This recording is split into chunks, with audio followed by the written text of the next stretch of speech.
जब भी हम स्पेस में बस्तियां बसाने की सोचते हैं तो हमारे दिमाग में मंगल ग्रह का नाम आता है। नासा और दूसरी एजेंसियां पिछले कई दशकों से आंकड़ों को इकट्ठा कर रही हैं ताकि लाल ग्रह पर इंसानी बस्ती बसाई जा सके। पर इसमें मिली सफलता बेहद कम है। लेकिन अगर आपसे कहा जाए कि हमारे सौरमंडल में दूसरे ग्रहों की बजाय उनके उपग्रहों यानी चंद्रमाओं पर जीवन की उम्मीद कहीं ज्यादा बेहतर है, तो क्या आप यकीन करेंगे? हमारे सोलर सिस्टम के कई विशाल प्लैनेट ऐसे हैं जिनके चंद्रमाओं पर जीवन के संकेत हमें मिले हैं। वहां पानी की जमी हुई नदियां मौजूद हैं और उनका वातावरण धरती से मेल खाता है। सौरमंडल के कई ऐसे उपग्रह हैं जिन पर इंसान भविष्य में बस्तियां बसा सकता है। आज के इस एपिसोड में जानेंगे कुछ ऐसे ही उपग्रहों के बारे में।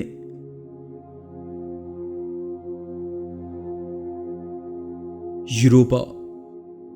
न केवल यूरोपा पर मानव के जिंदा रहने की संभावना बहुत ज्यादा है, बल्कि ऐसा भी हो सकता है कि जीवन वहां किसी न किसी रूप में पहले से मौजूद हो।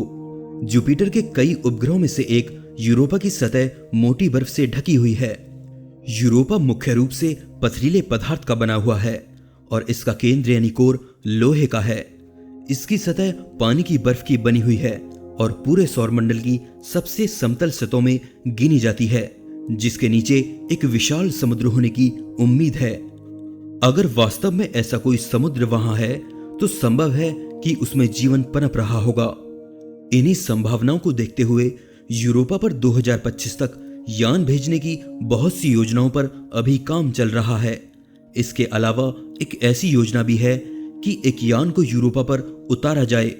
इस यान में परमाणु शक्ति से गर्मी पैदा करने वाला एक भाग होगा जो सतह की बर्फ को पिघलाकर यूरोपा में तब तक धंसता चला जाएगा जब तक कि वह या तो समुद्र में प्रवेश ना कर ले या फिर यह साबित ना कर दे कि ऐसा कोई समुद्र वहां है ही नहीं। क्योंकि वैज्ञानिक मानते हैं कि यूरोपा की ऊपरी बर्फ की सतह 10 किलोमीटर से ज्यादा मोटी है, इसलिए इस यान को समुद्र तक पहुंचने के लिए बहुत गहराई तक जाना होगा। यह भी जरूरी होगा कि इसकी सिग्नल भेजने की शक्ति बहुत हो ताकि बर्फ की इतनी गहराई के नीचे से भी वह संदेश और तस्वीरें भेज सके।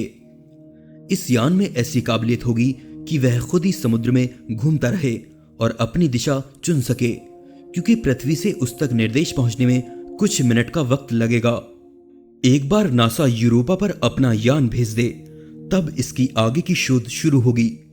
जरा सोचिए कि अगर वहां समुद्र मौजूद है तो उसमें रहने वाले जीवों को देखने का अनुभव कितना अनोखा होगा।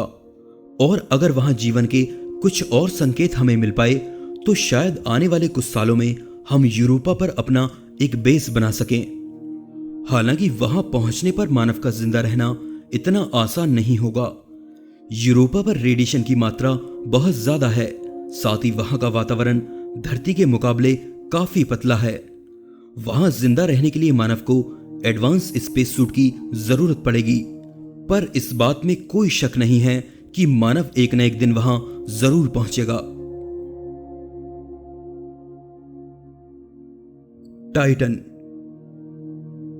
शनि ग्रह का चंद्रमा टाइटन इंसानों के रहने के लिए सबसे ज्यादा अनुकूल माना जाता है। ये वो जगह है जिसकी तरफ आज कई शोधकर्ता इस उम्मीद से देखते हैं कि भविष्य में इंसान इस पर बस्ती बसा सकेगा। टाइटन शनि ग्रह का सबसे बड़ा चंद्रमा है और पृथ्वी के अलावा एकमात्र ऐसा खगोलीय पिंड है जिसकी सतह पर नहरों और सागरों के ठोस सबूत मिले हैं। वैज्ञानिकों का मानना है कि एक समय हमारी पूरी पृथ्वी टाइटन की तरह ही थी, लिहाजा यहां जीवन की पूरी संभावना है और आने वाले समय में यहां इंसानी दुनिया को बसाया जा सकता है। टाइटन धरती से मेल खाने के साथ ही धरती से काफी अलग भी है।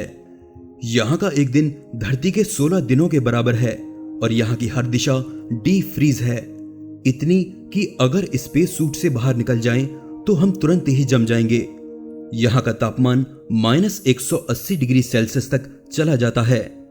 टाइटन पर विशाल समुद्र और नदियां भी हैं, पर उनमें पानी की जगह मीथेन बहती है। हमारे सौरमंडल में बारिश, नदियां और समुद्र सिर्फ पृथ्वी के अलावा टाइटन पर ही देखे गए हैं। दोनों पर मोटा वायुमंडल, पहाड़ी जमीन, टेक्टोनिक प्लेट्स और पोलर विंड यानी ध्रुवीय हवाएं मौजूद हैं। यह ध्रुवीय हवाएं उसके वायुमंडल से गैसों को अंतरिक्ष में बाहर धकेलती रहती हैं। बस यहाँ नाइट्रोजन बहुत है। वैसे चिंता की कोई बात नहीं है। पहले हमारी पृथ्वी पर भी ऑक्सीजन नहीं थी और बाद में बन गई। टाइटन के पीछे पड़ने की सबसे बड़ी वजह यह है कि अरबों साल पहले पृथ्वी का वातावरण यहाँ के जैसा ही रहा होगा। धरती पर जब जीवन की शुरुआत हुई थी तब ठीक ऐसा ही माहौल धरती पर मौजूद था। इसलिए अंदाजा लगाया गया है कि करोड़ों साल बाद जब सूरज गर्माने लगेगा तो पृथ्वी पर रहना मुश्किल हो जाएगा। लेकिन तब टाइटन पर मौसम और तापमान धरती के जैसा होगा और हम अगले करोड़ों सालों तक इसे दूसरी पृथ्वी बनाकर रह सकेंगे। लेकिन ऐसा ना हो कि हमारे आने से पहले यहां कोई जीवन पनप जाए और हमें उससे युद्ध करना पड़े। मिरेंडा। मिरेंडा यूरेनस ग्रह के 5 गोल आकार वाले बड़े प्राकृतिक उपग्रहों में सबसे छोटा और यूरेनस की सबसे करीबी परिक्रमा करता हुआ उपग्रह है। यहां पर मौजूद बर्फ के रूप में जमे हुए पानी से इंसान के रहने लायक बस्ती बसाने की उम्मीद बढ़ जाती है। मिरेंडा की सतह देखने में ऊबड़ खाबड़ लगती है और वैज्ञानिकों का मानना है कि ये सतह अधिकतर जमे हुए पानी की बर्फ की बनी हुई है। मिरेंडा के अंदर पत्थर भी मौजूद हैं। इस चंद्रमा की गहरी खाइयों को देखकर लगता है कि अतीत में इस पर काफी भूकंप आते थे, जिसकी वजह से इसकी जमीन इतनी टूटी और टेढ़ी मेढ़ी है। यहाँ की गहरी खाइयां इंसान के भेजे गए अंतरिक्ष यान के उतरने के लिए काफी सही साबित हो सकती हैं, क्योंकि मिरेंडा पर किसी तरह का कोई वातावरण नहीं है, जिससे यहाँ रेडिएशन काफी मात्रा में है। गहरी खाइयां भेजे गए यान को रेडिएशन से बचाने में काफी सहायक साबित होंगी। मिरेंडा पर जमी हुई बर्फ काफी मात्रा में है। खोजकर्ताओं का अनुमान है कि इस बर्फ के नीचे तरल रूप में पानी मौजूद हो सकता है, लेकिन इस पर गहराई से अध्ययन करने के लिए हमें मिरेंडा के और करीब जाना होगा। अगर इंसान भविष्य में बस्तियां बसाकर यहां रहता है तो उसे गहरी खाइयों में गिरने का कोई डर नहीं होगा, क्योंकि गुरुत्वाकर्षण इतना कमजोर है कि इंसान को नीचे गिरने में कई मिनट लग जाएंगे। हमारा चंद्रमा। वैसे तो हमारे चांद पर जीवन होने की संभावना बेहद कम है, पर बाहरी स्पेस में बस्तियां बसाना इतना आसान नहीं है। यहीं आकर हमारी धरती का चंद्रमा हमारे लिए स्पेस में बस्तियां बसाने के लिए एक मॉडल के तौर पर काम आ सकता है। इंसान चांद पर बेस बनाकर दूसरे ग्रहों और उपग्रहों पर बस्तियां बसाने का अनुभव ले सकता है, जिससे आगे सफल होने की संभावना कई गुना बढ़ जाएगी।